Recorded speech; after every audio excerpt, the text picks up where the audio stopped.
بلوچستان پاکستان کا ایک بہت بڑا صوبہ ہے، جغرافیائی لحاظ سے سب سے بڑا صوبہ ہے، نمبر ایک۔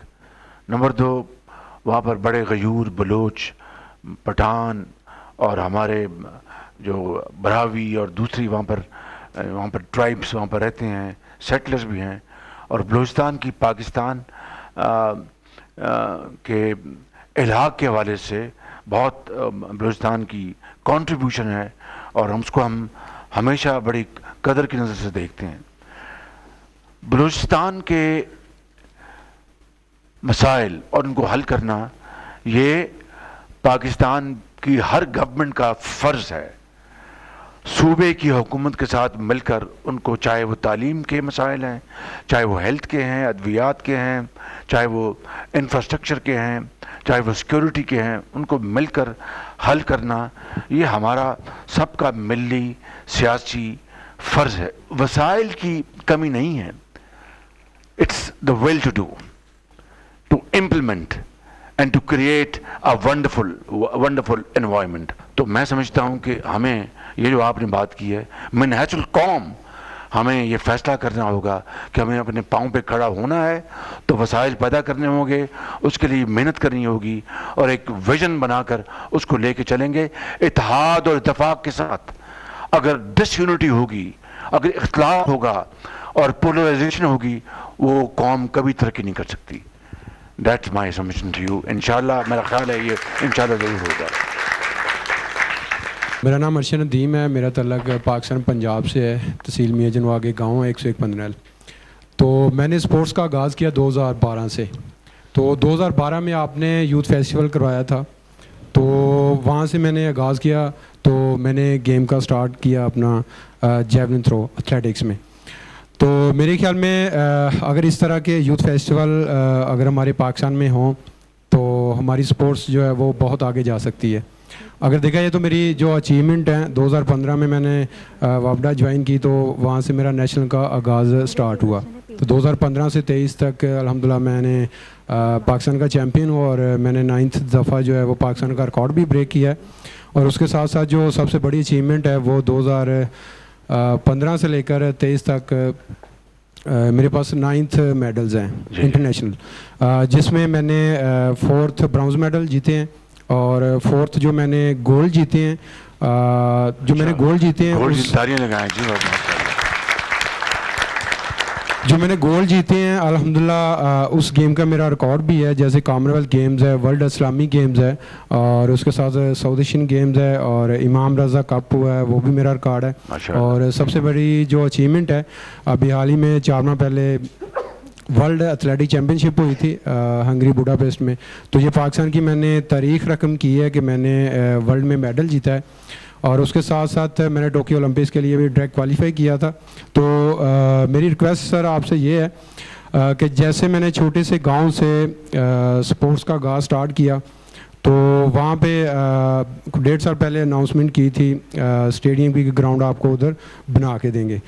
تو اس میں ورک تو سارا ہو چکا ہے، ابھی فنڈ کی ضرورت ہے۔ اگر وہ فنڈ اگر دے دیں تو گراؤنڈ اور اسٹیڈیم بن جائے، تاکہ ہماری جتنی بھی یوتھ ہے، نوجوان ہیں، ان کو میں ٹریننگ بھی دے سکوں، اور خود بھی جب میں گھر جاتا ہوں تو میں خود بھی جا کے ٹریننگ وہاں پہ کر سکوں۔ تشریف رکھیں آپ۔ اسپورٹس کسی بھی سوسائٹی کے لیے ایک جزو لا ينفک ہے۔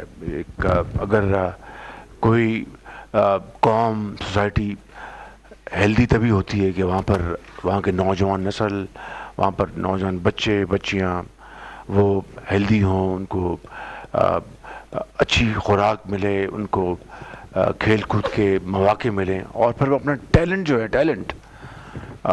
وہ اس میں نکھار آئے۔ میاں نواز شریف کے دور میں ہم نے یہاں پر، مجھے اچھی طرح یاد ہے کہ وہ زمینیں جہاں پر قبضہ ہوا تھا ان کو خالی کرا کے وہاں پر کرکٹ گراؤنڈ ہم نے بنائے، وہاں پر ہاکی گراؤنڈ بنائے، اور اس طرح یہاں پر پورے جال بچھایا پنجاب میں اپنا جمنیزیمز کا، تاکہ محلوں میں بچیوں کے لیے علیحدہ، بچوں کے لیے علیحدہ ہم نے پلان بنایا. وہ سب جب حکومت ختم ہوئی، جس طرح میں بتا رہا ہوں اربوں روپے لگے ہوئے ادھورے ہیں، ان میں کچھ تھوڑی سی اماؤنٹس لگانی ہیں، مکمل کرنا ہے.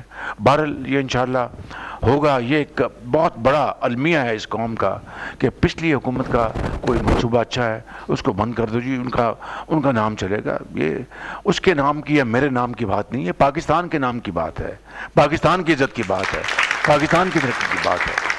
تو اس لیے کوئی بھی حکومت ہو وہ اچھا کام کرتی ہے، اس کو بڑی خوشی سے اس کو ایکسیپٹ کرنا چاہیے، اس کو آگے بڑھانا چاہیے. تو میں یہ کہہ رہا ہوں کہ ہم جو سپورٹس میں ہم بڑے انوویٹو ہم ایک پلان لے کے آئیں گے. وہاں پر ہم اپنے بچوں کو ان کا جو ٹیلنٹ ہے اس کو ہون کرنے کے لیے، اس کو آئیڈینٹیفائی کرنے کے لیے ہم انشاءاللہ باقاعدہ ایک کاؤنسل بنائیں گے، اور اس کاؤنسل کے ذریعے پورے پنجاب میں، چاہے وہ کرکٹ ہے، چاہے وہ ہاکی ہے، چاہے وہ فٹ بال ہے، چاہے وہ بیس بال ہے، چاہے وہ بیڈمنٹن ہے، اسکواش ہے، جو بھی سوئمرز ہیں، جو بھی ہے، ویٹ لفٹرز ہیں، ایتھلیٹس ہیں، ان سب کو انشاءاللہ ہم بہت ایک فوکسڈ اپروچ کے ساتھ ان کو ہم ٹیلنٹ ہنٹ کریں گے، ان کے لیے اکیڈمیز بنائیں گے، ان کے لیے ہم ٹرینرز لے کے آئیں گے. I'm Maha Jamil. I'm co-chair of Youth Revolution Clan. میں آپ کے یوتھ انیشیٹو پروگرام کی بینیفیشری ہوں، جس کے through I have represent positive image of Pakistan in more than 12 countries. ماشاء اللہ.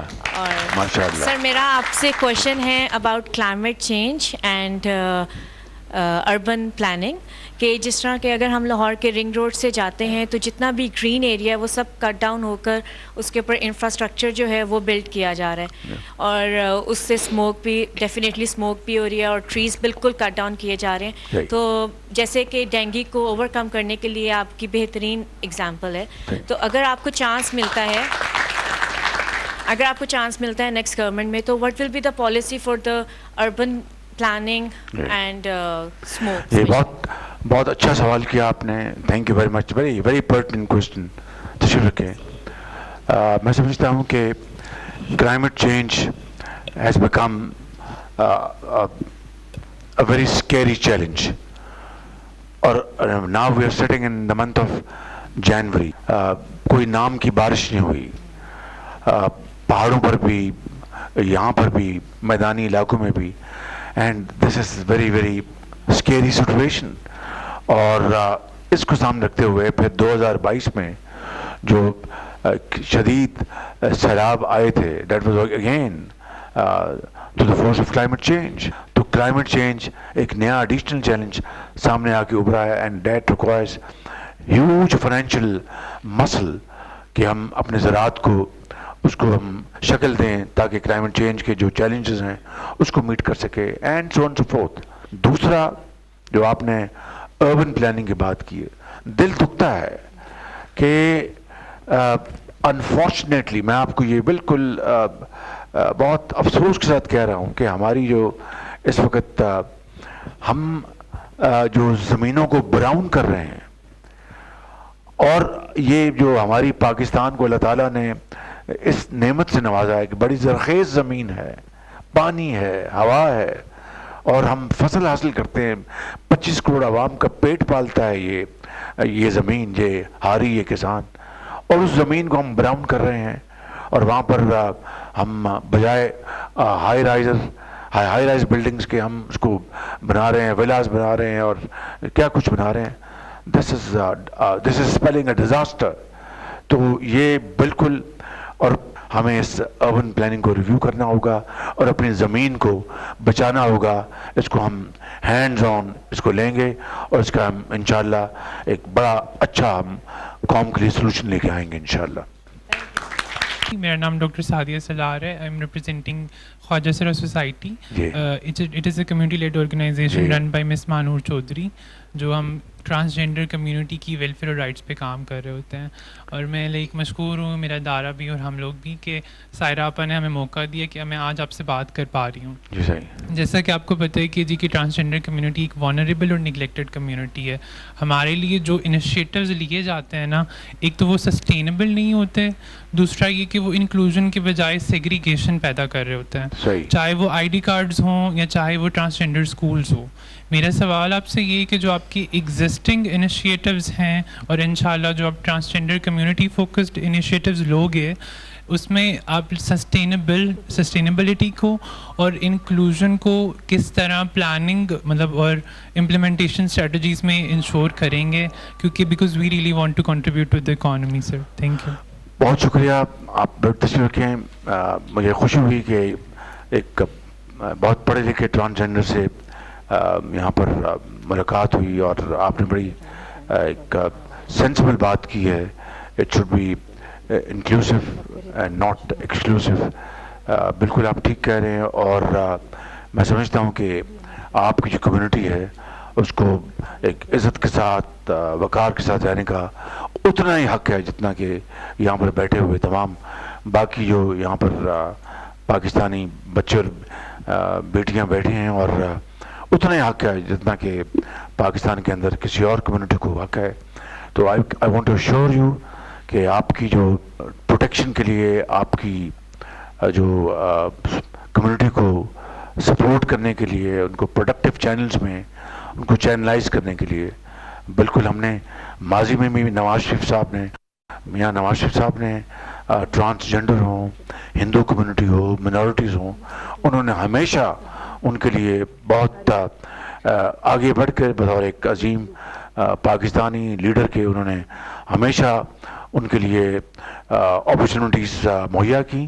And I want to assure you کہ انشاءاللہ آپ کا جو آپ کی ڈیمانڈ جو ہے, آپ کے جو کنسرن جو ہیں, ان کو انشاءاللہ ہم پوری طرح ایڈریس کریں گے, and so that you are able to contribute in nation building efforts along with all other Pakistanis. نام میرا سر ملک اسامہ حامد ہے اور میرا شرکپور شریف سے تعلق ہے.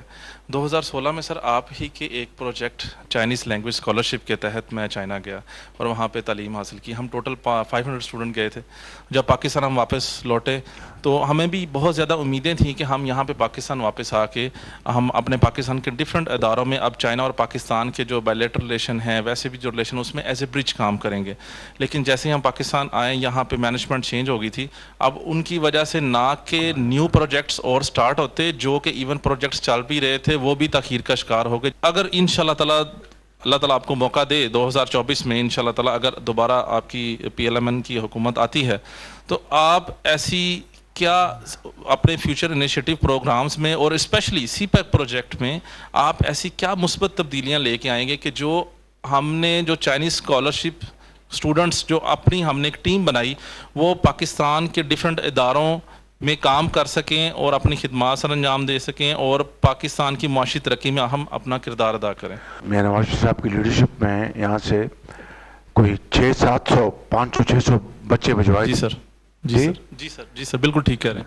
اور ان کو ہم نے وظائف دیے تاکہ وہ مینڈرین لینگویج چینی زبان وہ سیکھیں اور پھر وہاں پر جو ہائی اچیورز ہوں پھر وہ اپنا ماسٹرز بھی کریں اور دوسرے فیلڈ میں چلے جائیں اور وہ بھی میرٹ پہ بھجوائے تاکہ زبان سیکھیں پھر واپس آئیں. سی پیک میں وہ انٹرپریٹرز بن جائیں, ترجمان بنیں, اور اس طرح یہ قافلہ بڑھتا جائے گا. یہ تھا مقصد اور اس کے لیے میں سمجھتا ہوں کہ یہ بہت ایک اچھا انیشیٹو تھا. اب جو سی پیک کا جو اگلا فیز ہے وہ یہی ہے کہ جوائنٹ کولیبریشن چینی پروونسز اور پاکستان کے پروونسز کے درمیان کراچی میں انڈسٹریل زون بنے, لاہور میں انڈسٹریل زون بنے, پشاور میں بنے, کوئٹہ میں بنے, فیصل آباد میں بنے, اور ان انڈسٹریل زون میں جوائنٹ انویسٹمنٹس ہوں, جوائنٹ وینچرز ہوں, Chinese investment, Chinese technology, Pakistani investment, اور وہ پھر اپنا وہاں پر پروڈکشن ہو اور وہ ہم ایکسپورٹ کریں ہائی کوالٹی. تو اسی طرح قوموں نے ترقی کا سفر طے کیا اور پاکستان چین کے ساتھ مل کر یہ طے کر سکتا ہے.